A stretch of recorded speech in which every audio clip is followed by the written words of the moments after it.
last time we were on, I said something probably stupid, but I watched the Nate Diaz fight, and I came away with it thinking that I could survive a round with Nate Diaz. that I wouldn't, and if worst case scenario, I wouldn't be afraid. Like if I went in there with Francis Ngannou, I am so afraid, and I'm hoping he'll show mercy. If I go in there with Nate Diaz, I'm like, there might be a moment where I make this guy look bad. He might trip over his own fucking feet after I watched him get disassembled. He looks so. First of all, I never thought much of him at all, but he looks so bad and over the hill now that it's like, how bad is Nate Diaz? You know, they do that thing. Just how good is Conor McGregor? Yeah. How bad is Nate Diaz? He has fallen off a hill so bad. And I think part of it is Mike Perry. He is a fucking pit bull of a fighter and an absolute powerhouse. This man take him right out. Yeah. This is I wish would it lose. didn't have the before picture in it, but okay. You know me all reddened over there. No, that guy on the right loses to a 4-mile walk without a drink. Yeah. Like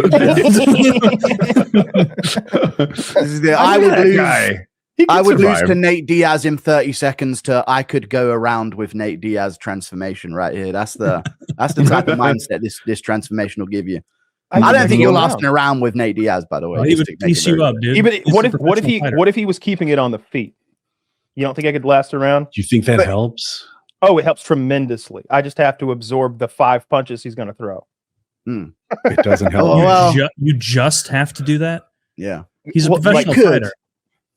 If we go to the ground, he's an incredible jiu-jitsu practitioner. He would do whatever he wanted to me.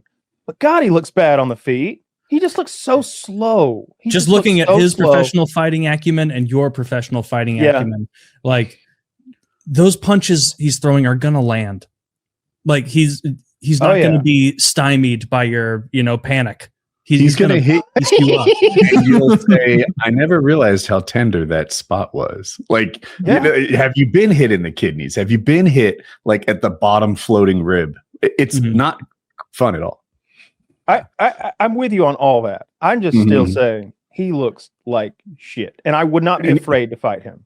He also tends to throw at half power. Like his bunches of punches, half power. Like he's not a knockout artist. He unloads on me instead. He knows he doesn't have to make it around 4. 100%. That's what my fucking boxing coach would do.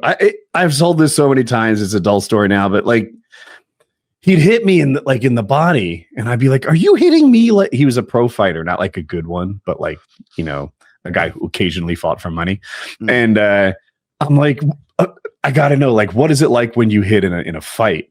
Same fucking thing. I don't think my coach was holding back, at least on body shots. He didn't do any brain damage. That was something else, I guess. It was very nice of him. But I do agree that if I had to, if there was a fighter that I had to choose, if you lost per second, you would make $1,000 in a cage. And Ngannou, you're leaving broke. You're you might leave in debt $1,000, a minus second, make and you've $8,000. lost. But Nate Diaz would be the guy that I would choose. Or what about Chuck Liddell? Because I think he's worse. After watching in his prime? No, like right now, today. He'd still put mustard on you and catch you with some heaters, I swear. Okay. He would. Because he's he's got the barrel old man. Think about the toughest old man is still somewhat intimidating. Chuck is that guy, but he's actually that guy. Yeah. It's not he would still put a lot of steam on you. Are you a professional fighter, Kyle? What is this? It's just he's these old men with brain damage who move slowly, and I think, man, I just don't see the explosive scariness that I see from the everybody else. Like those two matchups come to mind as two of the most lopsided ones I've seen in the last 10 years. Like when Tito went in there and massacred Chuck, and then again the other day when Perry just sliced Diaz apart. I watched that with my girlfriend, and I was she must have thought that I was in the fucking UFC at some point. I was calling every fight because they were so easy to call. I think you said it in one of your videos. It's we had A side versus C side all the way down the main card, and it was easy to call not only the outcome but the method. I was like, Ronda by armbar, less than 60 seconds. Watch this shit. Yeah. Boom, 17 seconds. I go, it's over. She was looking at her phone. She's like, what do you mean it's over? I was like, that was it. You can't look away. Kyle, I don't know where this is coming from, but I don't like this newfound confidence that you can beat up MMA fighter. Like, I disagree. Kyle and professional fighter give him both 6 months, right? So this fight takes place November 2026. He doesn't get 6 months. Don't do that. No. Hear me out. Muhammad Ali. He gets 6 months. I destroy Muhammad Ali. All right, no sweat. Yep. I mean, he's just bones now. He's all dried up now. Yeah, I just the corpse of Muhammad Ali. Chuck Liddell would knock you out so quickly. I saw that guy's hands in person. It was like the kind of hands you would notice in public. Like, those are gnarled. They're like tree roots and they're enormous. Like, his forearms are still big and the hands are ridiculous at the end of them. Like, that guy's throwing heat. He's got Lesnar hands. He has brain damage though. Yeah, that helps. That means he doesn't know the word defeat. Literally. My goal isn't to win. My goal is to survive a round. Okay. So that's different than what you were saying a while ago about how you defeat them. We've backed off a little bit. I don't think I could defeat any of them. I would have to be hitting them to win the fight. Like unless Nate Diaz is literally going to trip and hurt himself. No. I'd get fucked up by any of those people. I suffer under no illusion. Who's the smallest woman? That's who I would pick. Like 100-pound woman.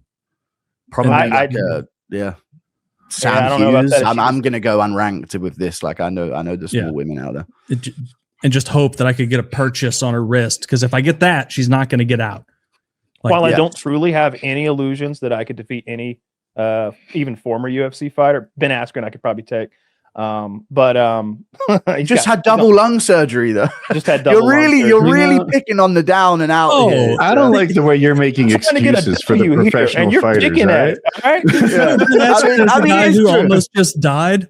I mean, it happens though. Like, Jake Paul did knock these guys out, so it is this new thing where, like, if you're young and in your prime, it is over. First, you guys are like, "Oh, boo-hoo, he's dead." Now you're like, double lung transplant. You're just making excuses for these people. Yeah, it's true. Ben Askren is hilariously unthreatening on the feet, but he would grapple your ass off though. You a grappler, Carl?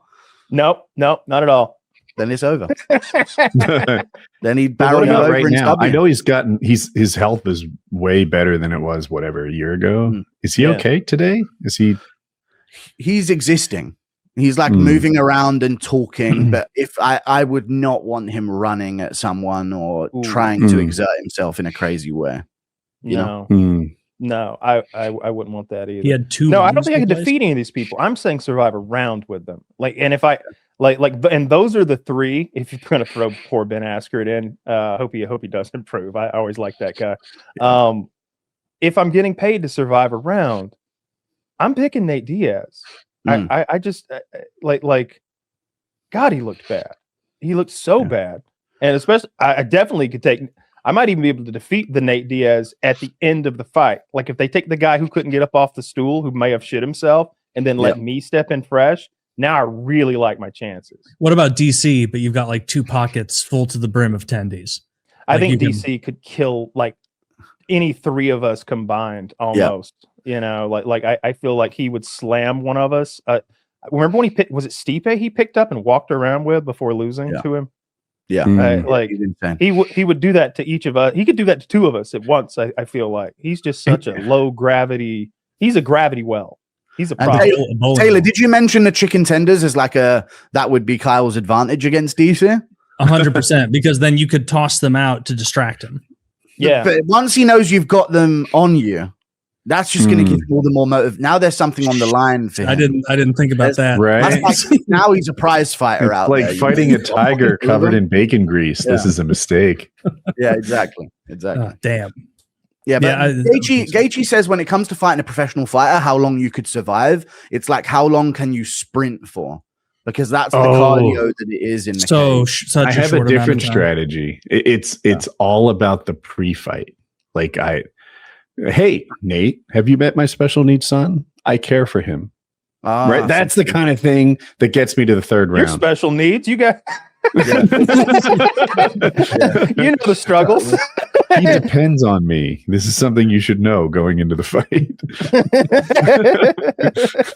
I mean, that could work. It could work. But Nate's kind of got a bit of that in him.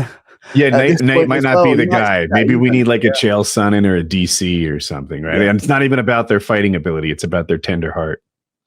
Yeah, Nate seems like a good guy. But behind the scenes, I really like those stories of Shane Gillis talking about hanging out with him. Those were really funny.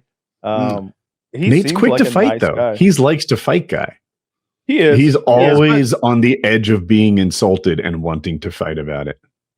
Yeah. You don't want to be a stranger approaching Nate Diaz on the streets in New Orleans. You'll get guillotined and dropped like a bag of shit in the street. We saw him do that to that poor random guy. I also think there's a thing with Nate where if you're a casual and you don't know MMA, you could look at him and think, I could take that guy. Whereas with a lot of other, even if you look at Chuck Liddell these days at a bar, you would still think, maybe I don't want to press his buttons. The mohawk at 60 years of age, that's a statement. He's like 54 with the mohawk, and he's like slurring when he's ordering his chicken tenders. You're like, that guy fights. That guy's ears are disgusting. Yes.